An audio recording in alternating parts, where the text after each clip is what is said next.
تو اہل جنت کہیں گے اللہ تو نے ہمارے چہروں کو سفید کر دیا جب لوگوں کے چہرے سیاہ تھے، تو نے ہمیں جہنم کی آگ سے بچا لیا، تو نے ہمیں جنت میں ڈال دیا، تو نے دنیا کی ہر نعمت ہمیں عطا کر دی، اب کس چیز کی کمی رہ گئی؟ نبی صلی اللہ علیہ وسلم نے فرمایا کہ اللہ تعالیٰ پھر نور کے جو پردے ہیں ان کو حکم دیں گے، وہ ہٹ جائیں گے اور اہل جنت اپنے رب کو دیکھیں گے۔ اس پوری جنت میں کوئی ایسی نعمت نہیں ہوگی جو اس نعمت سے بڑی نعمت ہوگی کہ جب ایک بندہ اپنے رب کو دیکھے گا، رب کو دیکھے گا، رب کو دیکھے گا، رب کو دیکھے گا۔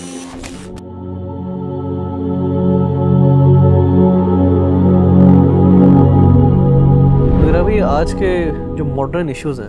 ان میں ون آف دا ٹاپ جو ایشو فیس کرتے ہیں ہم لوگ وہ بد نظری کا ہے کہ کہیں بھی آپ چلے جائیں، کہیں بھی آپ دیکھ لیں،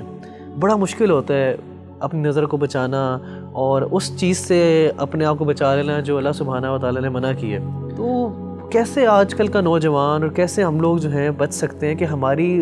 نظریں بد نہ ہو اور ہم لوگ ایسی چیز میں نہ پڑ جائیں جو اللہ سبحانہ و تعالیٰ سے حرام ہے؟ دیکھیں ربی بھائی، سب سے امپورٹنٹ فیکٹر جو انسان کی نظروں کی حفاظت کر سکتا ہے وہ فیکٹر یہ ہے کہ انسان کو اس بات کا شعور ہونا چاہیے کہ میری نظر کی قیمت کیا ہے۔ دیکھیں ہماری جو نظر ہے نا، ہم سمجھتے ہیں اس کی کوئی قیمت نہیں ہے، جس مرضی پر ڈال لیں، لیکن آپ کو یہ پتہ ہونا چاہیے اور ہم میں سے ہر بندے کو یہ پتہ ہونا چاہیے کہ اس نظر کی اتنی بڑی قیمت ہے۔ کیوں؟ کیونکہ اس نظر نے اللہ رب العزت کو دیکھنا ہے جنت۔ قیامت کے دن نبی صلی اللہ علیہ وآلہ وسلم نے فرمایا جب اہل جنت کو اللہ جنت میں بھیج دیں گے نا تو اللہ جنتیوں سے سوال کریں گے کہ اے میرے بندو هل تريدون شيئا ازيدكم، کیا تمہیں کوئی چیز اور بھی چاہیے تاکہ میں تمہیں دوں؟ تو اہل جنت کہیں گے اللہ کون سی ایسی نعمت ہے تو نے ہمارے چہروں کو سفید کر دیا جب لوگوں کے چہرے سیاہ تھے، تو نے ہمیں جہنم کی آگ سے بچا لیا، تو نے ہمیں جنت میں ڈال دیا، تو نے دنیا کی ہر نعمت ہمیں عطا کر دی، اب کس چیز کی کمی رہ گئی؟ تو نبی صلی اللہ علیہ وسلم نے فرمایا کہ اللہ تعالیٰ پھر نور کے جو پردے ہیں ان کو حکم دیں گے، وہ ہٹ جائیں گے اور اہل جنت اپنے رب کو دیکھیں گے۔ نبی صلی اللہ علیہ وسلم نے فرمایا کہ فما اعطوا شيئا احب اليهم من النظر الى ربهم او كما قال علیہ الصلوۃ والسلام،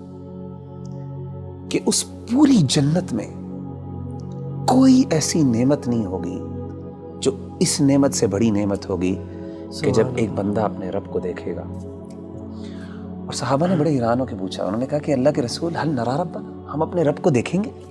کیسے دیکھیں گے؟ مطلب they were like imagining the situation۔ صحیح مسلم کی حدیث ہے، آپ صلی اللہ علیہ وسلم نے فرمایا هل تضارون في رؤية القمر ليلة البدر، کیا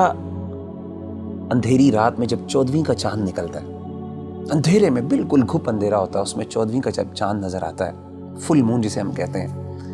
کیا آپ کو کبھی مشکل ہوئی ہے اس چاند کو دیکھتے ہوئے؟ اسی طریقے سے آپ نے پوچھا کیا سورج جب بادل نہیں ہوتے تو اس ٹائم سورج دیکھتے ہوئے کوئی مشکل لگتی ہے؟ انہوں نے کہا کہ نہیں، انکم ترون ربکم